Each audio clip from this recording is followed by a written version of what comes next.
Hello. It is 6:30 in the morning, and I wanted to try giving a shot at recording a reaction video.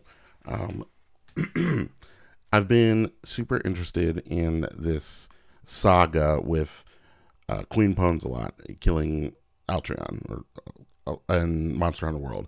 I played a little bit of Monster Hunter World, and I've not that great. I've Great Jaggers killed me like 10 times, and I was pretty much done. But um, this whole saga and quest has been incredibly funny and interesting to me. And early this morning, I saw that the video dropped that has, I want to get his name right, um, Karljobst's reaction to it, um, where he goes through the video and says why it's definitely fake. Now, a lot of the contentions for why that it is fake, I have a qualm with for a reason that I'll get into throughout the video. Just for if for some reason you found this video first on my 100 subscriber channel instead of Asmongold's 3 million subscriber, already at 200,000 view channel. Basically, the short version of the story is a woman on a whim named Queen Pwn's who does speed runs of this one particular boss on Monster Hunter. On a whim, decided to try to do it blindfolded and got it on her like sixth try. And that video got really viral. And then people who from the speedrunning community who do blindfolded speedruns were like, "That's fake. You can't do that." And then she reacted to that video with some evidence of why she didn't do it, and then did a stream with all of these conditions for like traditional speedrunning to do it again. Asmon reacted to each one of those at each one of those steps. On the second one, he felt kind of like, I was like, "Oh, okay, this looks like she might have been able to do it. If she's cheated, then she fooled me." And then there's this video or Asmon's reaction to this video that just came out, which has pretty comprehensively the whole video. I feel pretty good that I got most of Karljobst's point from watching this. Leave a comment if you notice some context that I missed that needs to come from just watching that, and I'll revisit it. So we have all of that context. Now, there are basically 3 points that I want to make. The first one being, for context, credentials, I have 2 children, 3 and 7, who are both autistic, verified by a neurologist individually, the public school's psychologist, and a third-party psychologist for both of them. It is statistically highly unlikely that me and my partner are not also autistic. So by medical sense, I am self-diagnosed as autistic, but I feel fairly confident in it given a lot of the congruencies that I have with my children, and every means of research that I have done about it suggests that I am. So going forward, I will be referring to myself as autistic. Just to be completely transparent, I have not had a neurologist do the tests that say that I am, though I have had medical professionals say that I am, just not in the vein that it's done. I also hang out in large communities of neurodivergent people and people with autism and ADHD and other neurodivergencies of that type. And I notice a lot of things and patterns in this video that make some of the points that they're making not as solid as they sound. So I want to go through a couple of those and talk about why that I think they're not as together. My second big point, and I'll do a demonstration of it. Actually, this is my second try because I accidentally left 2 inputs on. So the video that I did right when this dropped has my voice doubling. So I'm doing this again. The second point that I want to make is that there's a large contention that happens in the conversation that he has later about turning off the monitor won't mess up OBS. And I can show exactly how it does. Like, I would have made the exact same choice that she made, not to turn my monitor off for exactly the same reason, and I will show you why. And the third point is again, having somewhat to do with the autistic point, is that my relationship and the way that I interact with the world is mainly done through sound. I'm a sound engineer. I have been one for 10 years. I'm a piano player. I've been doing that for 25, 26 years. Most of the way that I interact with the world around me is acoustically. Obviously I use my eyes, but I think where most people are relying on their eyes for a lot of their information, I am relying on my ears for a lot of information. I had attempted to make a demonstration of this in a different game, showing that, and I'll talk more about that as I get into it. So let's start with the first point. I think this woman is autistic. And why does that mess up a lot of the ideas of the points that she's making? The first thing I want to hit is this situation where she reads a message on chat and then reads it in a different place. So I'll show the clip of that, and then I'll get into my analysis of it. Mid-sentence, she realizes how stupid this is and stops talking. All right. Oh yeah. Everything. Well, and she also, like, clearly, like, she turned at her camera and she was trying to fix her hair too. And girls do that whenever they're looking in the mirror. Okay, so the first thing I want to touch on. If you ask any autistic person or any person with a neurodivergency or anybody who stims or has tics of any kind, the idea that the only time that you would ever go to fix your hair because you see yourself isn't evidence. And again, something I'm going to say a lot about all of this is I think a lot of people are making points that are saying this happened and this definitely means she's cheated. I'm pretty much 50-50 on it, right? I don't think, she could have looked at her camera and been fixing her hair. That is as equally as likely to me in that she is very nervous and she's doing things that comfort her. And so she's a streamer and is being watched, making sure that everything is in place could be something she does compulsively. So that doesn't feel like solid evidence. The next thing that is a point of contention that they make is how she changed her posture when she has the second blindfold on, and how that definitively means she's sitting that way to make it go ahead and cheat. I'll go ahead and play that clip.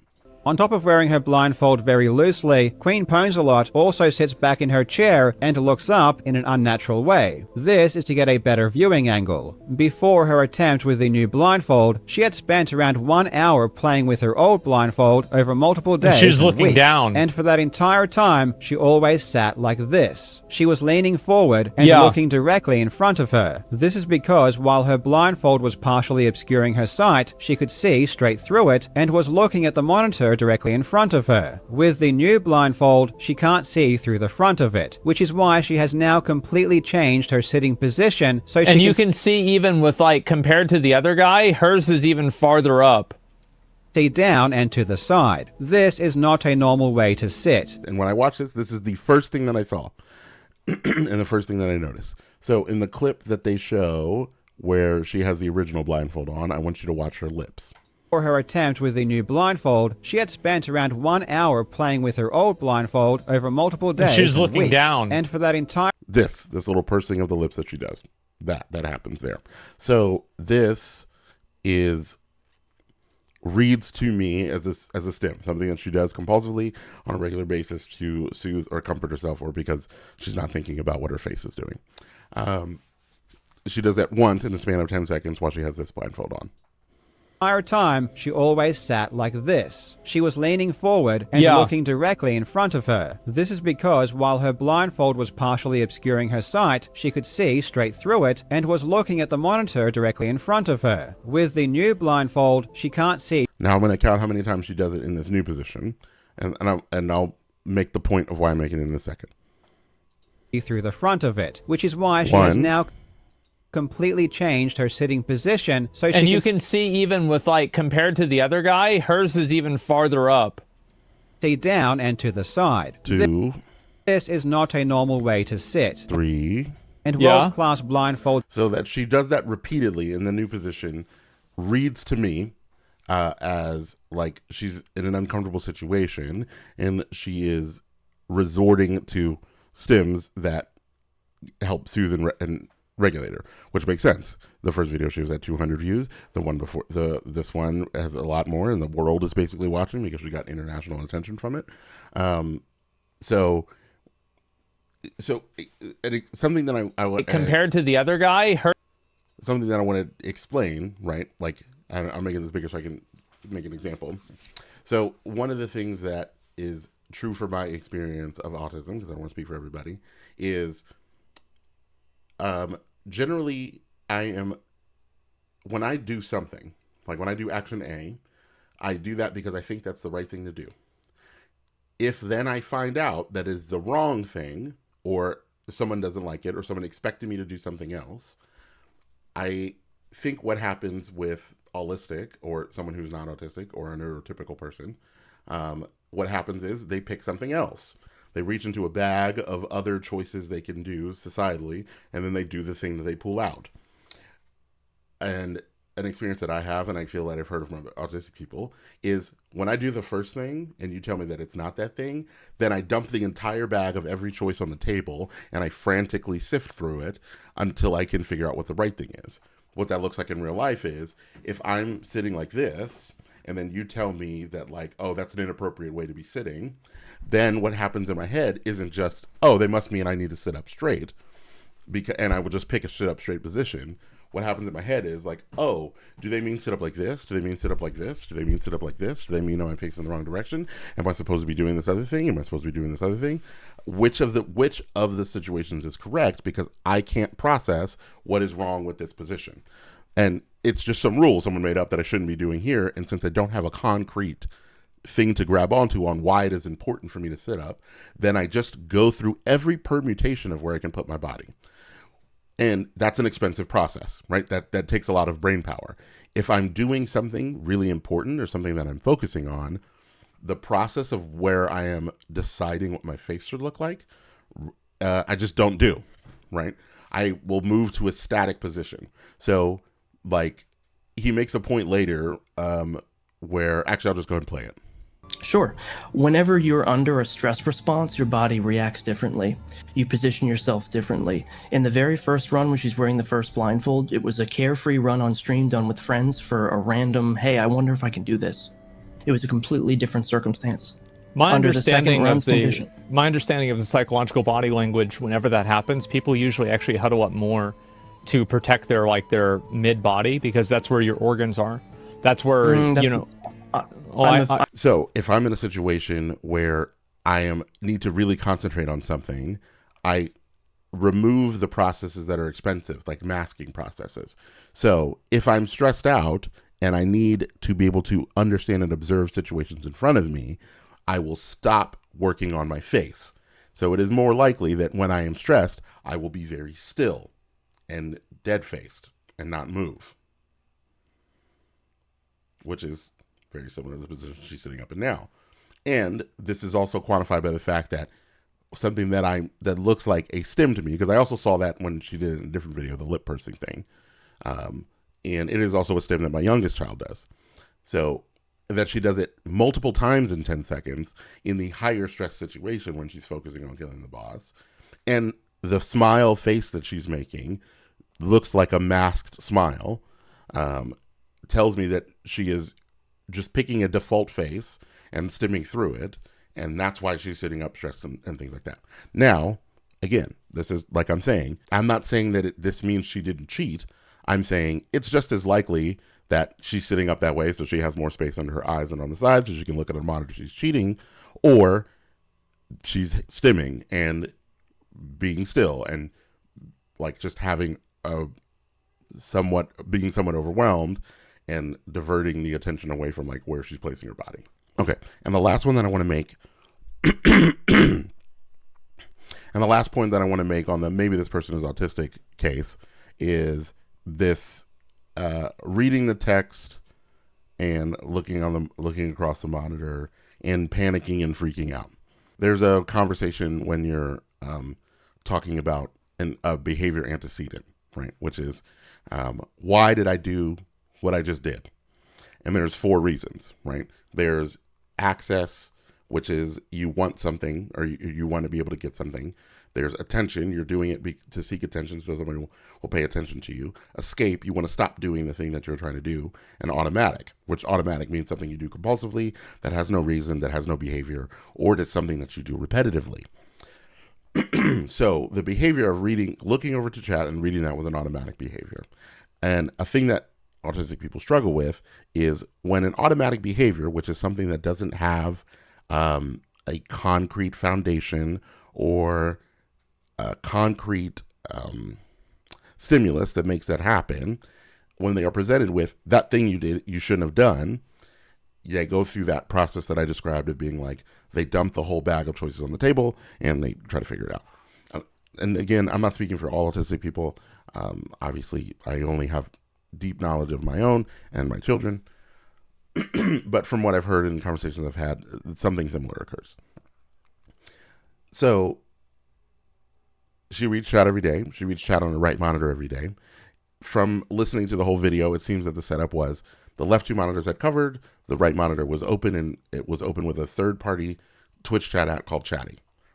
And she reads it. And then she goes through this panic response.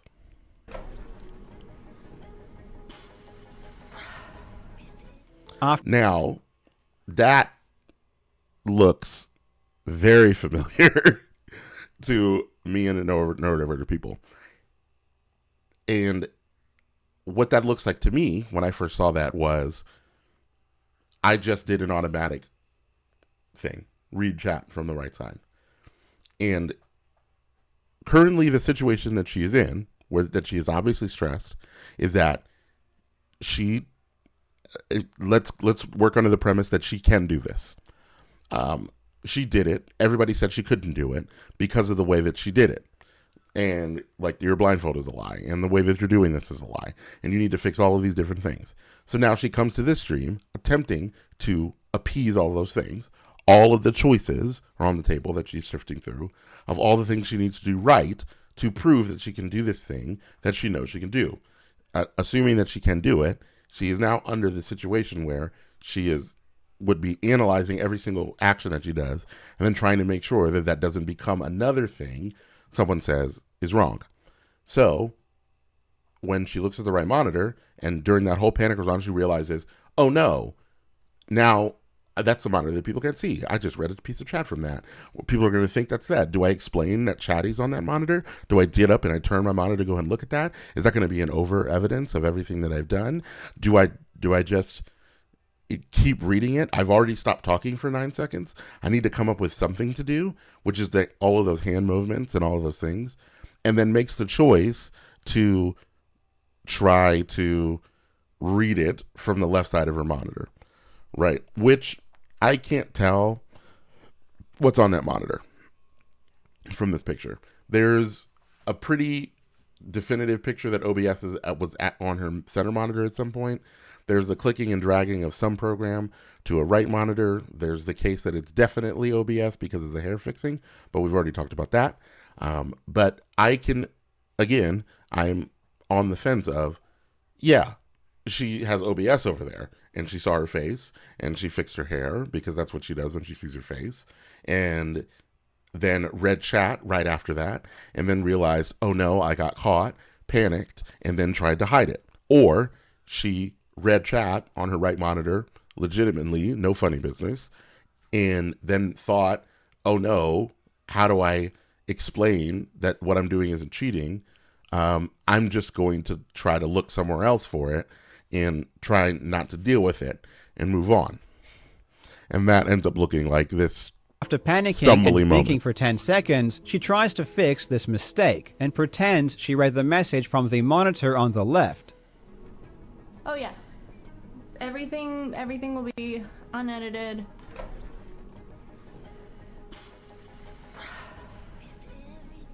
Right. That stun lock right there, that is very familiar to when you're beginning the over processing of all of the permutations of what I should do next. When an automatic behavior is then refuted, or you assume that an automatic behavior will be refuted. That's what masking is in general. That is, you purposefully not doing an automatic behavior because society doesn't want you to do it, or you are under the impression or have previous experience that automatic behavior of yours will not be well received. For example, I used to talk about 20 times louder than I do now. And so I've taught myself not to yell when I get excited. A skill my children have not yet learned, which you'll probably hear at some point. So those are my 3 points about being like, maybe some of these mannerisms can be explained by the fact that this person is neurodivergent. So that puts me like not in the definitive camp of all of these reasons. Now, one of the big ones that Asmon kind of stamped his feet on in a lot of ways. I mean, it was actually really funny to watch him cook about this. Like, I very much enjoy the way that he interrogates people. Like, there's one cook of him talking to this guy, trying to catch this guy on like why she looked at the monitor and do all these things, and like it was just delicious. But there's a situation where he asked a question, why didn't she just turn the monitor off? And actually, I'll just play it. Right. So on one of her monitors, the one that is covered, it has 2 inputs, one for the streaming PC and the other one for her main gaming rig. Yeah. And sometimes turning it off and on again, it defaults to the other monitor. What software does she use? OBS on the streaming PC. In order to set up the 2 PC setup? Yeah. So it's running through a Elgato capture card. Which one? 4K. I can't be too certain on the specifics. Yeah. Okay. Well, let's find out. So I'm streaming right now. I'm using a 2 PC setup. I'm using the Elgato 4K capture card. And I just turned off my monitor. And the screen didn't change. It didn't change the input? No.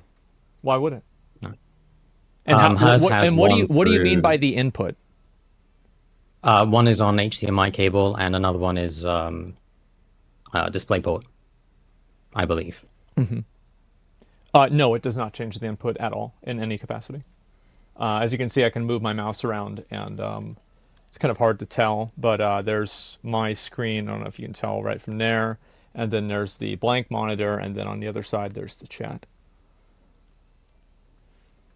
So, if you turn the monitor off, it will not have any effect whatsoever on OBS, because OBS is capturing the information that's being put on the screen regardless. It's not like the monitor removes the information. It just simply stops displaying it. Okay, so this is the point that I want to talk about. He's not wrong, but it also depends on the way that you set certain things up. So I'm going to switch to OBS scene that I've created that is going to show a bunch of different things. I'll explain it. Okay, this is my face, right? Which is this camera up here.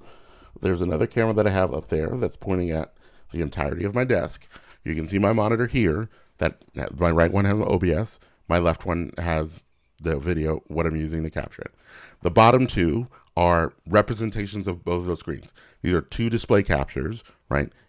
You can see that it is my main screen capture and my second screen capture. My main screen, I don't know how well you'll be able to see this, but there are a couple of ways you can do it. You can assign, not an OBS, but when you set up a capture card and are using multiple inputs, there's the idea of setting something to your default monitor or setting something to a specific monitor. Now, if you're smart, which is probably what Asmon does, he sets everything to a specific monitor so that the changing, the moving, the updating of the monitor doesn't do anything. And it doesn't change anything in OBS whatsoever when you do that. 2, if you're using a PC setup or a single PC setup, and the way that you turn your monitor off is your computer registers that as your monitor. That monitor does not exist. If your computer thinks I don't need to send a video signal to this because that monitor is off, then it will change everything. and I will prove it. I'm going to turn my monitor off. Here's my hand going to my middle monitor, pushing the button that turns it off, and it's going to go off, which is now going to reconfigure all the windows on my screen. Now you're looking at my recording. My OBS has moved to the monitor that was on the left. It was originally on the right one. Now it's on the left, and the capture that I have, that's main screen, says device not connected or available. And then, because when I turn my monitor off, my computer thinks I don't have this monitor. It thinks I have one monitor instead of two. Not two monitors, and one of them is blank. So I'm going to turn it back on. Now that it's back on, it goes back to the configuration my computer has when I have two monitors. which makes sense to me why she wouldn't want to do that in the middle of the stream if she hadn't figured out how to fix that. Asmon's been streaming for a really long time, so I'm sure his setup is bulletproof in a lot of different directions. But she's pretty new. If she knows that that's an issue, then I would also not elect to do that on stream under a lot of pressure to do that. Now, there's alternatives, right? I could turn the brightness of my computer all the way down, right? I could say, that I don't know how to do it on this monitor actually, but I could turn the brightness all the way down, or I could make the screen blank, or I could put the screen to sleep.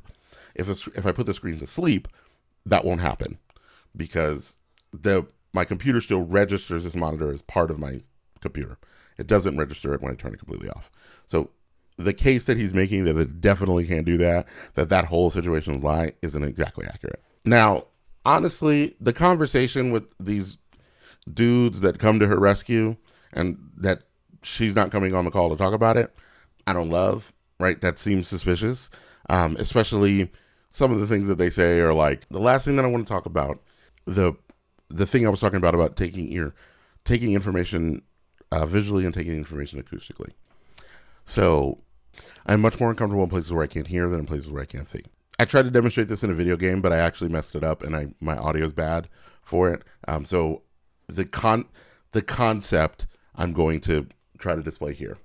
So this idea that I am able to recenter my camera no matter where I'm looking, even if I'm blind, right? I'm going to try to demonstrate this idea by trying to draw petals, right? Because that's a similar concept, right? That you can move around and you can reset your camera to center no matter where it's going based on what you hear, right? Now, I'm taking off this headphone because in order for me to also demonstrate like a slight difference in how I'm doing it, because I'm going to look not towards my monitor, right?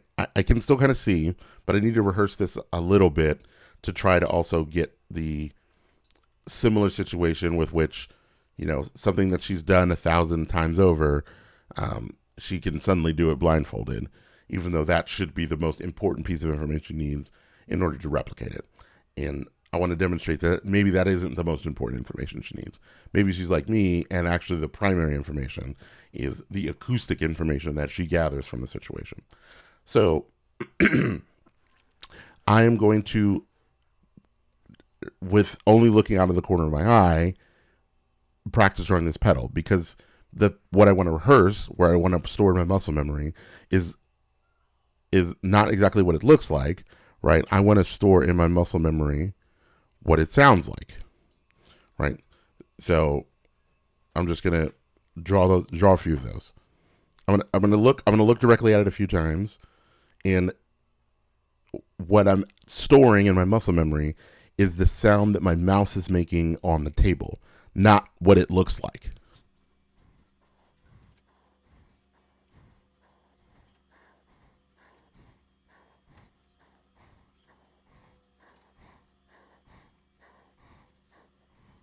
Okay, so now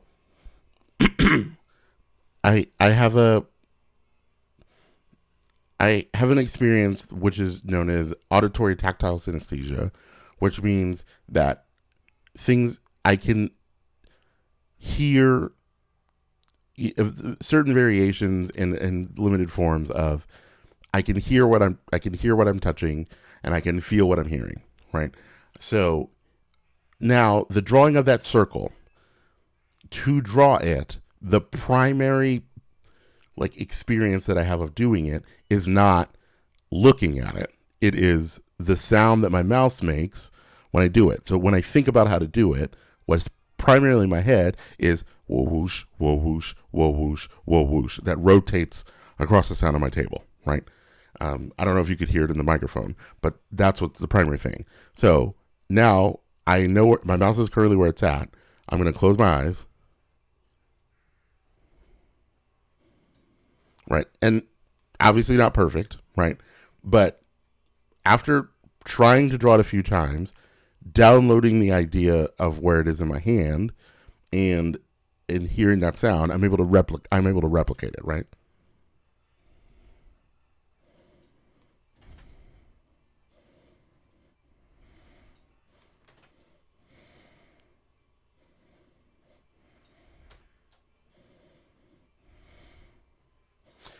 Okay, now that is a small movement that does not take into account the vertical issue that of all of those of the different things that are being locked on, right? I am starting from a static place.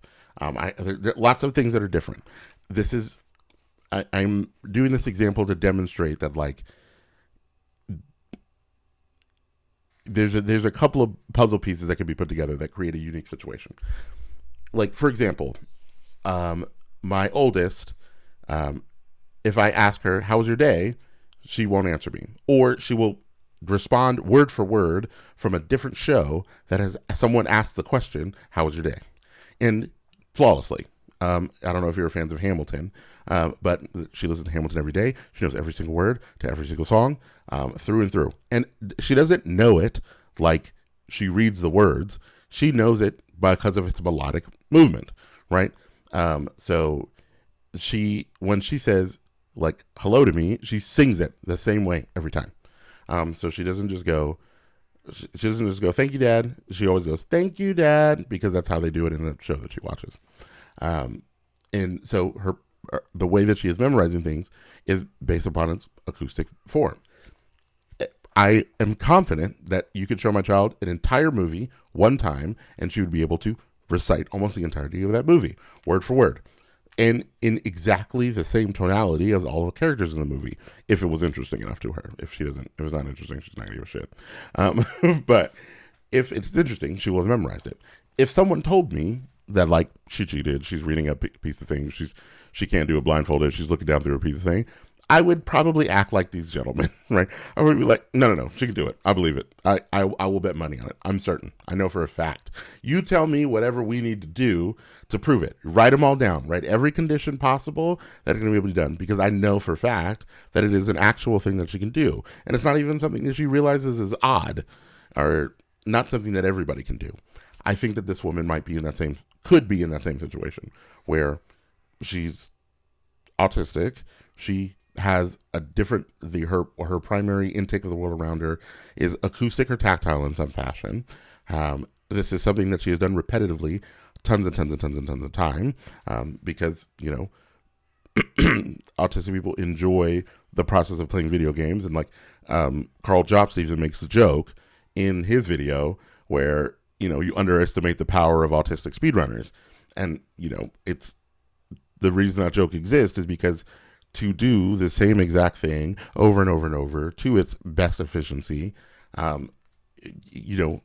thousands and thousands of times, to try to beat a personal best feels good to an autistic person, because that struggle of, am I making the right face? Is this the right face? Is this the right face? Doesn't happen in video games. You do an action, reliably, the same type of feedback happens every time. It can be complex feedback, but it is always the same. It is reliably going to give you the same consequences every time that you do anything. And that is comforting. Again, speaking from my own experience. So this might be a unique thing where she is comforted by the fact of killing this one particular monster in this one particular game that she knows how to do very, very well. The idea that she changes one of her sensory inputs, which is normally the primary one for everyone else, may not have been the primary one for her. So the loss of it isn't as bad. The example that I would make is, how many people think they could kill kill that monster on mute. If someone said I did a mute speed run of killing that monster, that wouldn't seem ridiculous. I would have a much harder time beating a boss that's difficult. That's a difficult boss if I couldn't hear it. Like I would have a really hard time doing it, even if I'm looking at it, because I process a lot of my information primarily from sound. And like, for example, and because I do that, I also can do a lot of things that seem very odd to people. For example,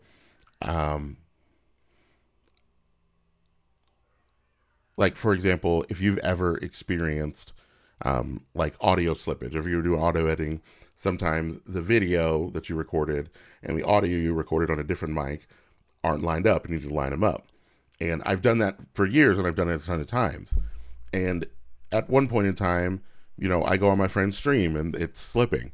And I didn't realize this was odd, but I would just type in chat and I'm like, hey, you need to set your audio latency to like negative 430 milliseconds. You're about 430 milliseconds off. And I can just do that from listening to it. And I didn't realize that was strange. And I'm usually right within 20 milliseconds. And like I can get people to reference this and show that I've done it. I did not know that you shouldn't be able to do that. But it's just because I listen to things acoustically, it's the same to me as judging distance. Like, this object is this far away. If I hear two audio tracks that are not perfectly in sync, I can hear the distance between them. That's not odd to me. There's a statement that's made at the end that like human ears are notoriously bad about hearing things that are above or below them. That's actually not accurate. We're used to the mechanism of directional hearing horizontally because we can do that by the entire frequency spectrum. And when you're judging whether something is above or below you, it has to do with how much of what frequency spectrum you can't hear, right? So like, here's the sounds that you can hear. Lower sounds go lower to the ground. Higher sounds happen higher in the system. So if something is above me, then I'm going to hear more of the lower sounds. If something is below me, I'm going to hear more of the higher sounds, because that's what's closest to my ears. And if you've done sound and you absorb the world acoustically, that isn't actually really foreign. There, in the example where Asmon is fighting the boss, and they're trying to describe this at the ceiling. Now, You have to. assuming Asmongold, Yeah. may I add our resident Electron expert who taught her how to fight the monster to maybe explain some of the techniques as an expert in this monster? Sure. On the head, and it actually recenters. Now, what I'm about to describe does not prove that you can set your vertical alignment this way, but I do want to prove that like finding out where it is visually, or how high or low an attack is happening, up and down, I feel confident I can do reliably. I've never tried to do this. I'm just going to do it right now because I do feel good about being able to do this. Back to the reaction screen. So this is the game. I'm going to switch these monitors so you can see my finger doing it. And so you can see my mouse on the screen. So I'll just use my mouse. Actually, that'll be a fairly good. Actually, that won't work because if I lose tracking. So I'm gonna point. This may not work because it doesn't react in game where it's at. We'll see how this goes. I'm gonna do it. I'm gonna look and do it at first and see how bad off it is. So I want to point at where I'm hearing attacks happen. And there are no micro adjustments that happen at all, and it never recenters the camera on the head, and it actually recenters the camera in front of where. It's a little hard to do with him talking. If my character's facing this way, it will recenter it 90 degrees in the character. Like if my character's running left, it will recenter it left. Okay, so I'm gonna close my eyes. I'm gonna try to do it with my mouse, That's what I was to see what it looks like. It's used a few times throughout the run, but it's never specifically used to. Actually, I'll just say where the attack's at. That's how I'll do it. Well, it's used maybe twice to center vertically, and to the right, used to aim on to the left and above. Never used to readjust. to the left and it hit the ground. Something's burning the ground. It's behind him and up to the right. The person that you're adding on the right. The person who like knows a lot about killing the boss. And so, you know, I'll go back later and check the video and see how close I was, right? But I feel like I never fought this boss. I don't even know what his attacks are, anything like that. So I'll see how good that was. I'll go back and watch it later. You'll have seen it. Maybe I look like a complete asshole and everything's wrong. And this proves everybody's point, and we should stop that. Let me know in the comments how terrible I did at that. Right? Please rate me on a 1 to 10 how well I did on that. Right? If it was higher than a 7, I think that kind of makes the case that like maybe this idea that it's impossible is not the same. Because again, even me doing that small attempt at it is with Asmon talking. I have no idea how the 3D audio translates through a YouTube video. This is not a game that I play regularly. I was just trying it for 10 seconds, not 4,000 times. So there's a lot of different things. And even with the sunflower example where like I can do that based on the sound I was making with my hand and the way my mouse moves across the desk rather than looking at it. Imagine if I did those 4,000 times. Maybe I would be able to do that if that's the way that I process and store my muscle memory. Where I end up at the end of all of this, right, is do I think she is cheating? I don't know. If she is cheating, I wouldn't be surprised. I feel like I would. The probability to me right now is 60% likely she cheated. 40% likely that she has just a unique set of neurodivergent traits that make this very specific, albeit not that useful of a thing, feasible for her and her alone. Like, that's why she can do it. She's uniquely able to do it because of these specific sets of neurodivergency. And maybe if a lot more people tried it, people would find out that they also have that experience. I just wanted to add that into the conversation as we go forward with this, you know, this very important thing we're all talking about here. But yeah, thanks. This has been really fun to watch. I really hope that she does go back. I really hope that she does try to attempt to do it again. I would love to see it. You know, if by some miracle of unholyhood you hear me from North Austin and react to this video, Asmon, I love your stuff. I've been listening to you for years, and you know, I really appreciate your takes on things and the way that you talk to people and interrogate people and are inquisitive, and you know, I love it. If you disagree with anything I said, put it in the comments. You know, please give this video a like. I would love to have more subscribers. I have been working as much as I can with having a job and children to try to actually make this my main source of income and my main career. But, you know, you got to get traction and try to do that first. So, yeah, if you liked the video, like it. If you didn't like it, tell me why. If you disagree with what I said, have more questions, want me to try more things, talk more about audio, tactile, synesthesia, whatever. Leave it in the comments. I'll make more videos. So yeah, I don't know if I want her to be cheating or to be able to really do it. But I guess we'll see. All right, later.